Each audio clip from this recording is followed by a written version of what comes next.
বন্ধুগণ, আমাদের জাতীয় মহাসভার ৫১ অধিবেশন এখন শেষ হতে চলেছে।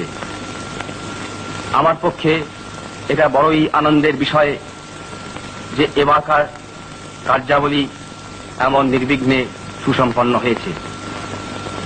আমি যখন হরিপুরায় রওনা হই তখন অনেকের মনে এরকম আশঙ্কা দেখা দিয়েছিল যে হয়তো হরিপুরায় গত সুরাত কংগ্রেসের পুনরভিনয় হতে পারে, কিন্তু এটা আমাদের পক্ষে বড়ই সুখের কথা যে ভগবানের আশীর্বাদে সেই সমস্ত আশঙ্কা অলীক প্রতিপন্ন হয়েছে।